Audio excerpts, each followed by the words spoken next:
Hello बच्चों, welcome to make your career class. आज के इस वीडियो में हम पढ़ने जा रहे हैं क्लास 10th के मैथ चैप्टर 2 पॉलिनोमियल। आज के इस टॉपिक में एक्सरसाइज 2.2 को हम सॉल्व करेंगे। जैसे कि लिखा हुआ है, निम्नलिखित बहुपदों के शून्य ज्ञात कीजिए और शून्यंकों तथा गुणांकों के बीच संबंध की सत्यता की जांच कीजिए। हमें शून्यांक और गुणांक दोनों हमें ज्ञात करके इसका सत्यापित यानी कि हमें सत्य जांच करना है कि ये सही है कि गलत है। तो चलिए हम सॉल्व करते हैं। पहला एक एक करके सॉल्व करेंगे। देखिए x square minus 2x minus 8। अब हमें ऐसी संख्या चुनना है। देखिए ये 8 है और ये एक्स स्क्वायर है। यदि हम 8 को एक्स स्क्वायर के साथ गुना करें तो एक एक्स स्क्वायर का मान कितना होता है? 1 होती है। 8 एक कम 8। तो अब ये जो मध्य जो संख्या है हमारा -2x है।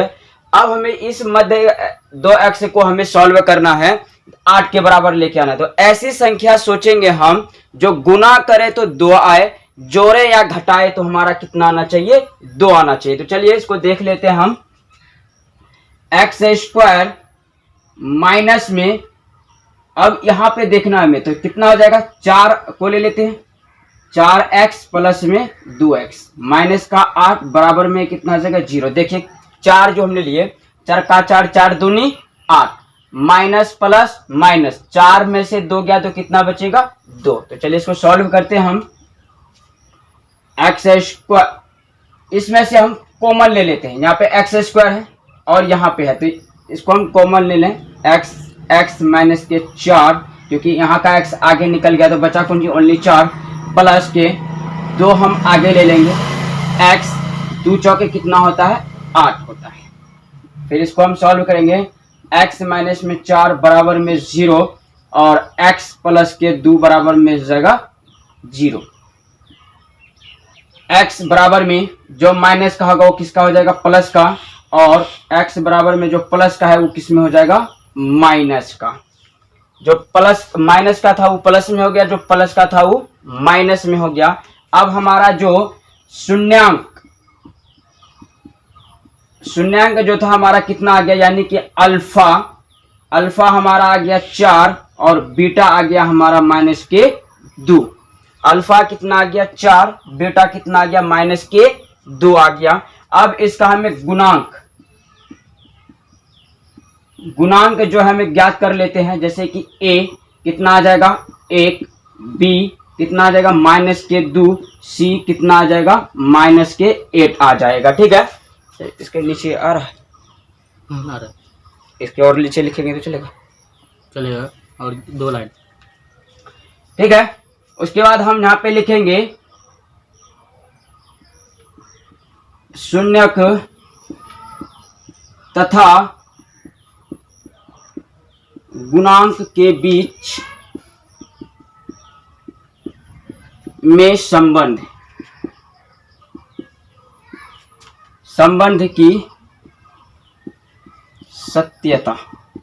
ठीक है, शून्यक तथा गुणांक के बीच में संबंध की सत्यता हम सत्य कर लेंगे। तो लिखेंगे क्या? शून्यक का योगफल। शून्यक का योगफल का फॉर्मूला होता है अल्फा प्लस बीटा बराबर में -b अपॉन में a। अल्फा प्लस बीटा बराबर में -b अपॉन में a। अल्फा हमारा कितना निकला है? 4 प्लस में बीटा हमारा कितना लिखना है? -2 बराबर में -b, तो ऑलरेडी -b के -2 अपॉन में a कितना है हमारा? 1 है। अब प्लस माइनस 4 में से 2 गया, कितना बचा? 2 बराबर में माइनस क्या होता है? प्लस, और प्लस के 2 और 1 को अगर 2 के साथ गुना करें तो हमारा 2 ही आएगा। तो समीकरण नंबर कितना हो जाएगा? 1। फिर लिखेंगे शून्यक का गुणनफल। गुणनफल का मतलब होता है गुना करना। अल्फा गुना बीटा c अपॉन में a। तो अल्फा कितना है हमारा? 4 गुना बीटा हमारा कितना है? -2 बराबर में c कितना है हमारा? c -8 अपॉन में a। अपॉन a कितना है हमारा? 1। तो 4 का 4 4 दूनी 8, माइनस का 2 है तो माइनस का 8 बराबर में फिर -8 को अगर हम 1 के साथ गुना करें तो माइनस का 8, तो समीकरण 2 दोनों हमारा सही है। तो हम लिखेंगे क्या, शून्यांक लिखेंगे दोनों स्थिति में शून्यांक सत्य है। तो सो गाइस इस तरीके से हमारा पहला जो है कि सॉल्व हो गया। इसका आप एक स्क्रीनशॉट। क्वेश्चन 1 के दूसरा पार्ट को हम सॉल्व कर लेते हैं। क्वेश्चन 1 का पार्ट हमारा सॉल्व हो चुका है, दूसरा को सॉल्व करते हैं। जैसे दिया हुआ है 4s² माइनस 4s प्लस 1, इसको भी हम सॉल्व कर लेते हैं। देखिए यहाँ पे 4s का स्क्वायर यहाँ पे 1 है, यदि हम इसको इसके साथ गुना करें तो 4s ही आएगा। तो इसको करेंगे कैसे, 4s² माइनस में, अब ये जो माइनस के 4s है जो मध्य का है, अब ऐसी संख्या सोचेंगे जो गुना करें तो 1 आए, जोड़े या घटाए तो हमारा 4 आए। तो हम कितना ले लें, 2s प्लस के 1, ठीक है। अब आगे सॉल्व हम कर लेते हैं, बराबर में 0, इसमें से हम कितना को कॉमन ले लें, 2 को कॉमन ले लेते हैं, क्योंकि यहाँ पे भी 2 है यहाँ पे भी 2 है, 2s को हम कॉमन ले लेते हैं, 2s को हम कॉमन ले ले, बचा कितना, 2 दूनी 4, तो यहाँ पे बचा 2s माइनस के 1, फिर प्लस के, अब प्लस के कितना हो जाएगा, 1 यहाँ पे लिखेंगे तो 2s माइनस के 1, ठीक है। उसके बाद फिर हम करेंगे 2s माइनस के 1 बराबर में 0 और 2s माइनस के 1 बराबर में कितना हो जाएगा, 0। इस तरीके से हम ले चुके हैं। अब यहाँ पे हम क्या करेंगे कि s को बराबर में रखेंगे, तो 1 अपॉन में जो माइनस का है वो किस में बदल जाएगा, प्लस में, ये 2 गुना में तो यहाँ भाग में हो जाएगा।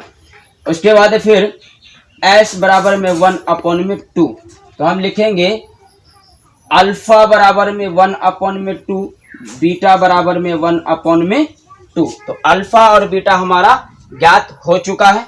ये क्या था, शून्यक था। अब हम गुणांक लिख लेते हैं। गुणांक जैसे कि a बराबर 4, b बराबर माइनस के 4, c बराबर 1। अब हम यहाँ पे लिखेंगे शून्यांक तथा गुणांक के बीच सत्यता, ठीक है, लिख लिए। अब लिखेंगे शून्यक का योगफल, योगफल का मतलब होता है जोड़, alpha plus beta minus B upon में ए। अल्फा हमारा कितना आया है, 1 अपॉन में 2, प्लस में बीटा हमारा कितना है, 1 अपॉन में 2, बराबर में माइनस के बी कितना है, 4, और ए कितना है हमारा, 4। अब देखेंगे फिर इन दोनों का अगर एलसीएम ले तो कितना आएगा, 1 यानी कि 2, और 1 और 1 माइनस के 4 अपॉन में 2, 2 और 2 बराबर में माइनस और माइनस क्या हो जाता है, प्लस हो जाती है। तो 4 अपॉन में 2, 4 1 कम 4 और 2 1 कम 2, तो हमारा समीकरण कितना है, 1 और 1 आया। फिर दूसरा शून्यक का गुणनफल, शून्यक का गुणनफल अल्फा गुना बीटा बराबर में c अपॉन में a। तो अल्फा कितना है हमारा, 1 अपॉन में 2 गुना बीटा 1 अपॉन में 2 बराबर में c कितना है हमारा, 1 अपॉन में 4। तो इन दोनों का एलसीएम लेंगे तो 1 अपॉन में 2 दूनी 4 बराबर में 1 अपॉन में 4। तो हमारा समीकरण नंबर कितना आ गया, 2। तो हम लिखेंगे दोनों स्थिति में सत्य है, ठीक है, इस तरीके से दूसरा भी हमारा सॉल्व हो चुका है। अब तीसरा को हम सॉल्व करेंगे, इससे पहले आप इसका एक स्क्रीनशॉट ले लीजिए।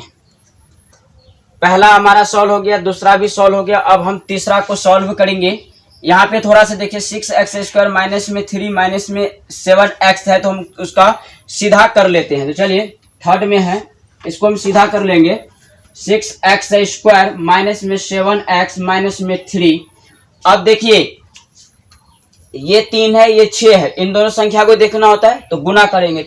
6 तिया 18 या 3 छक्के 18, तो 18 हो गया। अब बीच में क्या है, माइनस के 7x है। अब हमें ऐसी संख्या सोचना है जो गुना करे तो 18 आए, जोड़े या घटाए तो हमारा 7 आना चाहिए। तो देखते हैं 6x² माइनस के 9x प्लस के 2x माइनस के 3 बराबर में कितना 0। अब देखिए 9 का 9 9 दूनी 18 प्लस माइनस माइनस 9 में से 2 गया तो कितना बचेगा, 7 बचेगा। ठीक है, अब फिर सॉल्व कर लेते हैं। इनमें से हम कॉमन ले लें, 3 को ले सकते हैं कॉमन, जरूर ले सकते हैं। 3x को कॉमन लेंगे, देखिए 3 दूनी 6, 3 तिया 9, तो 3x को हम कॉमन ले लेते हैं।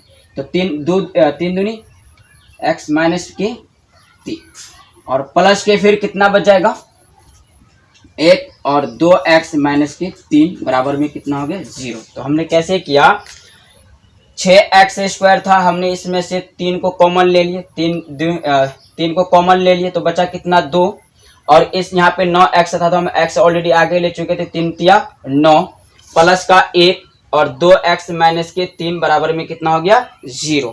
तो चलिए अब आगे फिर देख लेते हैं हम। 2x माइनस के 3 बराबर में 0 और 3x प्लस के 1 बराबर में कितना हो जाएगा हमारा 0। अब अल्फा बराबर में 3 x बराबर में 3 अपॉन में 2, क्योंकि जो माइनस का होता है वो प्लस में हो जाएगा, जो प्लस का है वो माइनस में हो जाएगा। x बराबर में 1 अपॉन में ये हो जाएगा किसमें, माइनस में। तो हम लिखेंगे अल्फा 3 अपॉन में 2 बीटा माइनस के 1 अपॉन में 3। ठीक है, इसका हम गुणांक निकाल लेते हैं। गुणांक कितना हो जाएगा, a बराबर में 6, b बराबर में माइनस के 7 और c बराबर में माइनस के 3। अब यहां से फिर लिखेंगे क्या, शून्यांक तथा गुणांक के बीच सत्यता। ठीक है, शून्यांक का योगफल अल्फा प्लस बीटा बराबर में माइनस बी अपॉन ए, यानी कि अल्फा जो हमारा था कितना 3 अपॉन में 2 और बीटा जो है माइनस 1 अपॉन में 3। तो अब क्या करेंगे, हम इन दोनों का एलसीएम ले लेंगे, यानी कि इन दोनों का एलसीएम लेंगे तो कितना हो जाएगा 6। अब इतना पहाड़ा पढ़िए कि 2 को इतना बार पढ़िए कि 6 आ जाए, 2 तिया 6, कितना 3 पे है, 3 तिया 9 प्लस माइनस माइनस होगा। अब फिर यहाँ पे कितना है 3 का पहाड़ा इतना बार पढ़ोगी 6 आ जाए, 2 तिया 6, तो 2 1 कम 2 बराबर में प्लस माइनस माइनस और माइनस के आता है प्लस के 7 अपॉन में 2। अब घटाएंगे 9 में से 2 गया तो कितना बचा 7 अपॉन में 6 बराबर में 7 अपॉन में 6। तो समीकरण नंबर 1 हमारा आ गया। उसके बाद लिखेंगे हम शून्यक का गुणनफल, यानी कि अल्फा गुना बीटा बराबर में c अपॉन में a। अल्फा कितना 3 अपॉन में 2 गुना बीटा हमारा कितना माइनस 1 अपॉन में 3 बराबर में कितना माइनस के 3 अपॉन में 6। देखिए इसका भी एलसीएम लेंगे तो कितना हो जाएगा 9 गुना में 2 बराबर में कितना माइनस के 6, इधर भी माइनस आएगा तो 9 दूनी 18 अपॉन में कितना 6, तो काटेंगे तो कितना आएगा माइनस के 3 अपॉन में 6 बराबर में माइनस के 3 अपॉन में 6। तो हमारा ई भी समीकरण नंबर 2 भी हमारा सॉल्व हो गया। तो हम लिखेंगे क्या, दोनों स्थिति में सत्य है। तो इस तरीके से हमारा तीसरा भी सॉल्व हो चुका। आप इसका एक स्क्रीनशॉट अब हम